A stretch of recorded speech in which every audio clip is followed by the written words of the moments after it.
Good afternoon. Match number 8 Gilgit Baltistan super league season 13-2024 Auqaf ground से हम आपको खुशामदीद कहते हैं। टॉस होने जा रहे हैं, बहुत ज़बरदस्त मुकाबला, कांटे का मुकाबला, फन जलमी का मुकाबला जोबली रेड के माबिन खेला जा रहा है। मेरे साथ दो एम्पायर इब्राहिम तबस्सुम और रसूल भाई मौजूद हैं और टॉस होने जा रहे हैं। इब्राहिम भाई, कॉल कौन करेंगे? मुनवर कॉल करेंगे।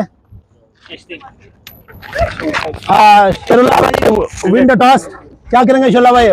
Thank you so much. मैं पहले फील करना मुनासिब समझूंगा। रीजन इसका? रीज़न ये कि हवा का थोड़ा तनाव ज़्यादा है, तो उसके हिसाब से हम देख लेंगे ये लोग कितना हमें टारगेट देते, फिर इंशाल्लाह हम चेस पे जाएंगे। थोड़ा आसान लगेगा हमें मेरे ख्याल से। अच्छा, कोई चेंजेस है शरुल्ला भाई? चेंजेस नहीं है, इट इज सेम वही टीम है, तो कोई चेंजेस नहीं है, कोई खास तो चेंजेस आप नहीं है। इनके जो फ्रेंड जलमी को कम से कम कितने टारगेट तक आप लोग उनको महदूद रखेंगे? कोशिश होगी हम 120 के अंदर इनको लेकिन उनके पास बिन्यामिन जैसा प्लेयर है और उनको आप रोकने में कामयाब होंगे आज? बिल्कुल बिल्कुल। हमारे पास भी माशाल्लाह हमारे जितने भी बॉलर है किसी तारुफ के मोहताज नहीं है, बहुत अच्छी हमारे पास बॉलिंग लाइन है।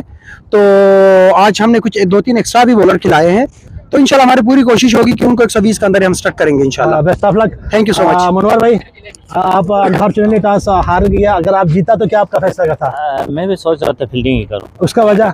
वजह यही है, मैं भी कोशिश कर रहा था इनको 100 से नीचे ही रखने के लिए। तो आपकी प्लेइंग 11 में कोई चेंजेस आज 2 चेंजेस हैं, बिन्यामिन और नहीं है? अच्छा, क्यों वजह, इसका रीजन क्या है? उनको चेंज किया है, उसे शरुल्ला भाई के लिए स्पेशल। अच्छा, 2 प्लेयर और है? हाँ, 2 प्लेयर। उनकी जगह पे कौन इन हुआ है? उनकी जगह पे सलीम और निसार। तो आपके जहन में क्या टारगेट है? आपके मैक्सिमम कितना स्कोर आप बोर्ड पे आप खड़ा करेंगे? हम कोशिश करेंगे 150 तक करने की इंशाल्लाह। 150 से 150 तक। रेड जोबली विन द टॉस एंड मजीद अपडेट्स के लिए JB True News HT YouTube channel को लाइक करें, सब्सक्राइब करें और बेल आइकन पर जरूर क्लिक करें ताकि हमारी सारी वीडियोस आप लोगों को बर वक्त मिल सके।